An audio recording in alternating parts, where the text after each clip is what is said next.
Hey guys, it's your boy CeeLo, not Green, and today, a week after the Overwatch 2 beta launched, the Overwatch dev team put out an article discussing what they wanted to learn in this beta, as well as some other points they wanted to discuss, which also led to a few little teasers about future content in the game, so let's get right into this one. So, the Overwatch team wanted to start off by saying something that really has to keep being said. This is the first beta of what I assume is maybe 3 or 4 different beta phases. Each one of these betas has a very specific use for them, and as they say in the beginning here, this first beta was mostly about testing how 5v5 played out and worked, overall balance, and getting Push and the new maps and Sojourn out into the wild for people to play, as well as stress testing the new Overwatch 2 servers. This makes absolute sense, and I think most people, at least I'd hope, assumed that this was the case. The first new content in the game is exactly what the team wanted to test, and for the most part, everyone has been really enjoying it. They say that with this in mind, many of the other stuff was put aside and not as much time was devoted to some things, like some of the UI and design stuff. They said that many things like the UI, menus, and the redesigns are something that were not at the top of the list of priorities. As for a first beta like this, making sure that the gameplay is good and solid is far and away more important than cosmetic and design things. Stuff like the kill feed, the headshot markers in the kill feed, the audio mixing, and the hero redesigns are all stuff that could come second to getting a playable beta. The next topic in the article covers competitive mode and the queue times in the beta. Here, the Blizzard team say that competitive mode wasn't in the beta because they wanted to focus on people actually getting in and playing the beta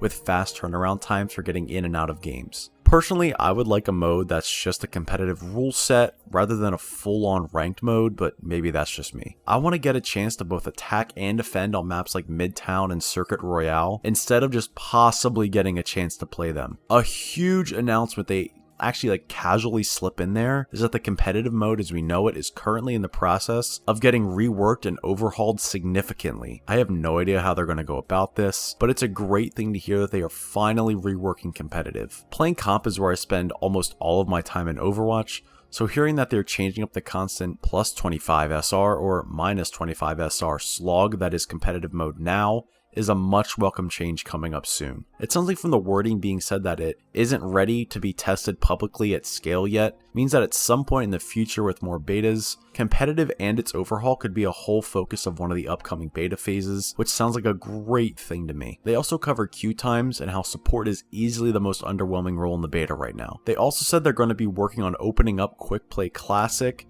so people can get in and play what they want. Sounds like Donkey's garbage take of role queue being bad had some influence on the Overwatch team. You would find me dead before I ever click on open queue quick play in the beta. Have fun with 5 tanks and no healers.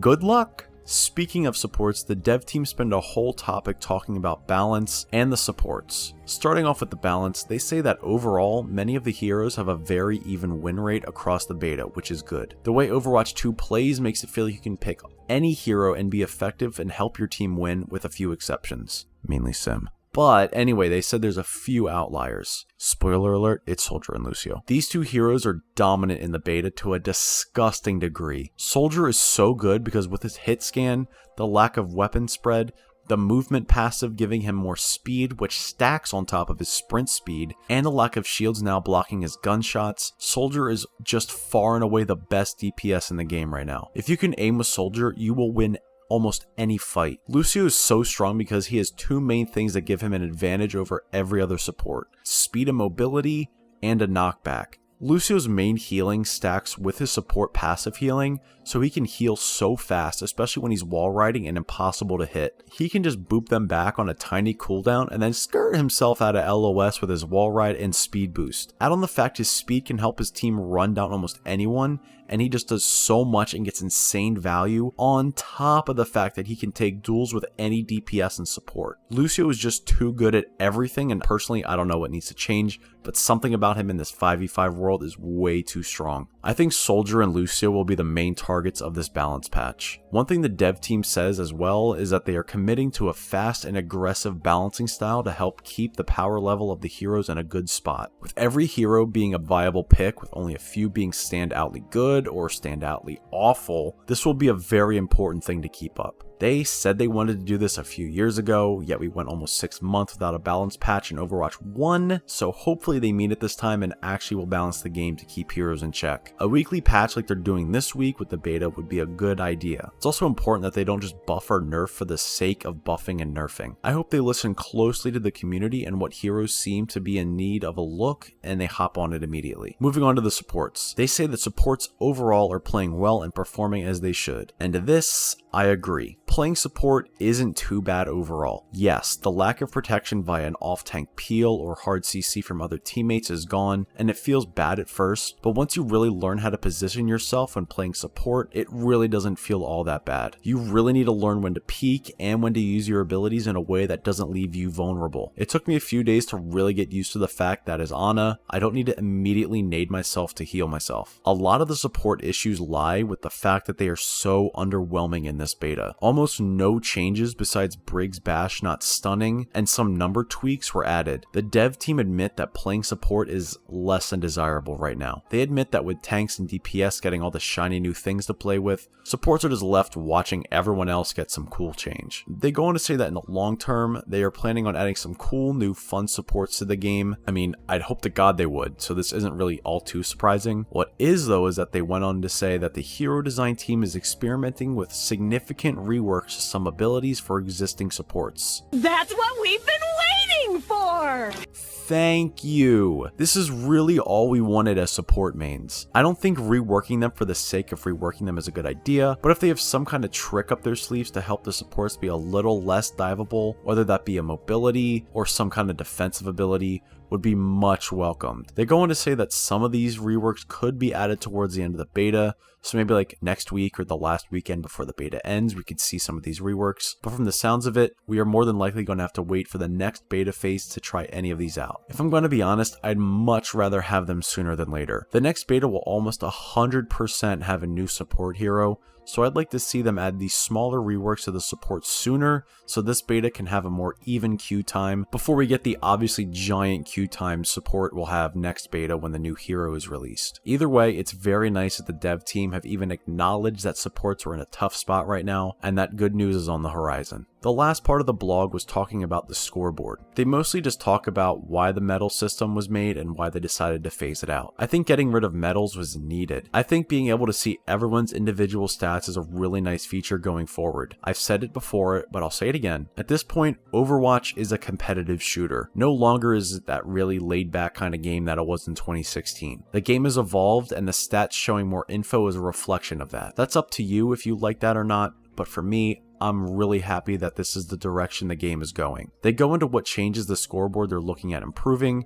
which is amazing transparency from the dev team. They go into how they're adding another stat column of damage mitigated, so if a tank is blocking damage via eats, shields, bubbles, etc., or on his nano with its damage reduction and BAP's lamp, that stat will pop up in the scoreboard. This will just basically show who's also playing well defensively instead of just showing only offensive stats. They also said that they're looking into bringing the on fire mechanic back, and I think that's a good idea. It just shows who's doing well in a fight or two. I think it's a really small but really nice quality of life feature to come back, especially since I keep hearing in the beta characters saying they're on fire still, so in some way it's still coded in there. And the most important part of this section is them saying that they have taken the huge amount of feedback on the design of the scoreboard and are redesigning it, mainly with the hero portraits and the ultimate meters and where they're placed within the scoreboard. I've said this before, but the scoreboard was an obvious first draft. Like they stated earlier, most of the design elements in the beta are just that. Beta design elements. Much more polish and cleaning up will come along as the devs work on the PvP for future betas. It's amazing to know that the community feedback about the scoreboard has reached the devs' ears and they are aware of the complaints people have. People are only complaining because they want it to be better so we can all enjoy Overwatch 2 as much as we can. It's super reassuring that the dev team is actually listening and taking the feedback to heart. They said that they will be releasing weekly blog updates as development continues to keep up their promise of keeping the players in the loop with development on Overwatch 2. This